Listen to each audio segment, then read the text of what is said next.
आँखों का कलर कैसे चेंज कर सकते हैं, किस किस मेथड से चेंज कर सकते हैं।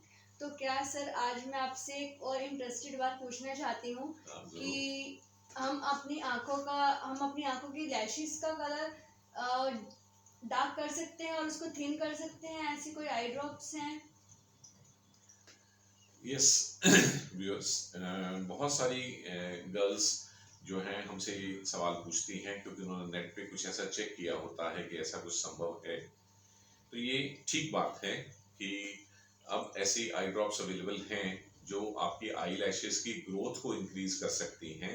वो ज़्यादा थिक हो जाएंगी और ज़्यादा डार्क या ब्लैक भी हो जाएंगी, जिससे कि आपको अपने बाकी मेकअप के टाइम पे जो आप आई लाइनर, मस्कारा या और चीज़ें आर्टिफिशियल आई लैशेस अटैच करते हैं अपने तैयार होते वक्त, उसकी अब ज़रूरत नहीं पड़ेगी। इन आई ड्रॉप्स के इस्तेमाल करने से आपकी eye lashes permanently thick, dark और लॉन्ग हो जाएंगी और वो देखने में कॉस्मेटिकली काफ़ी बेटर लगेगी। सर ये कौन सी मेडिसिन है जिससे हमारी eye lashes thick and dark हो सकती है? क्या ये मार्केट में अवेलेबल है? इंटरेस्टिंगली ये वही दवाई है जो पिछले 20-22 साल से ग्लूकोमा या काले मोतिये के मरीजों में इस्तेमाल होती रही है और ये ग्लूकोमा की एक नई ट्रीटमेंट हुई थी। अब जब ये लोगों ने इसे इस्तेमाल करना शुरू किया तो उसमें से कुछ लोगों ने आके ये कंप्लेन किया कि उनकी आई लैशेस की ग्रोथ होनी शुरू हो गई है और वो ज़्यादा डार्क हो गई हैं और ज़्यादा थिक हो गई हैं। सो उन पेशेंट्स के लिए तो ये एक परेशानी थी क्योंकि वो तो ग्लूकोमा पेशेंट हैं और वो चाहते थे कि उनकी ग्लूकोमा ठीक हो लेकिन उनकी आई लैशेस इस तरह ना बढ़ें। साथ ही साथ उनकी आई के नीचे डार्क सर्कल्स भी बनने लग गए थे। तो उन पेशेंट के लिए एक मुसीबत थी, जिससे साइंटिस्ट को ये आइडिया आया कि वो लोग जिनकी आई लैशेस थिन होती हैं या जल्दी ग्रे हो जाती हैं या उतनी ज़्यादा क्वांटिटी में नहीं हैं, तो क्या उनके लिए ये दवाई इस्तेमाल की जा सकती है। तो फिर इस पे काफ़ी रिसर्च हुई और फिर अब इसे FDA से अप्रूवल भी मिल गया है कि ये दवाई आंखों की लैशेस को थिक और डार्क करने के लिए इस्तेमाल की जा सकती है। फर्क सिर्फ इतना है कि ग्लूकोमा के लिए ये दवाई आंखों में आई ड्रॉप्स की तरह यूज की जाती है क्योंकि उसे आई में एब्जॉर्ब होना होता है और वहीं एक्शन करना होता है।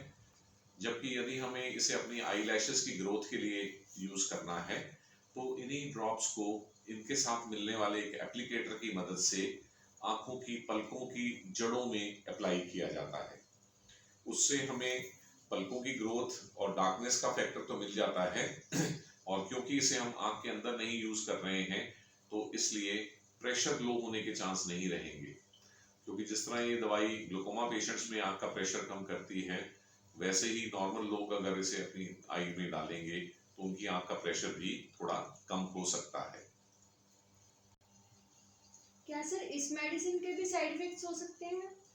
हाँ, सभी मेडिसिन की तरह इस मेडिसिन के भी कुछ मिनिमल साइड इफेक्ट्स होते हैं। जैसे कि यदि इसकी कुछ क्वांटिटी आंख में चली जाए तो पलकों के साथ साथ तो फिर ये आंख का प्रेशर को थोड़ा लोअर कर सकती है।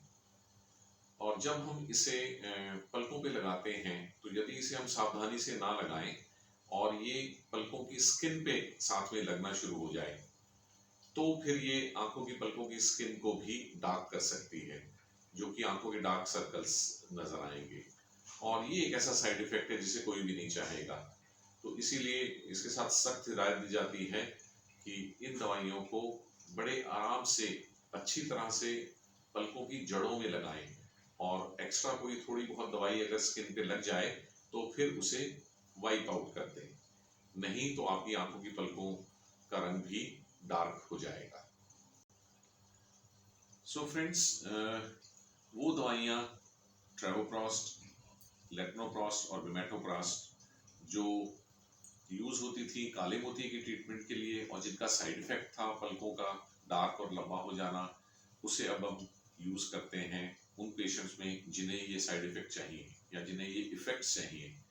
तो ये दवाइयाँ अब यूज हो सकती हैं आंखों की लैशेस को थिक करने, डार्क करने और घनी करने के लिए।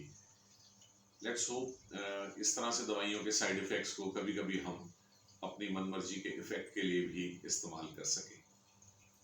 सो व्यूअर्स, आई होप इस सीरीज में आपने देखा होगा कि हमने सिर्फ बीमारियों की बात नहीं की, बल्कि कुछ कॉस्मेटिक यूजेस भी देखे दवाइयों और लेजर्स के, और ये काफ़ी इंटरेस्टिंग टॉक रही मेरे लिए, और उम्मीद करता हूँ कि आपको भी इससे काफ़ी फ़ायदा हुआ होगा और आपने इससे कुछ फ़ायदा उठाया होगा।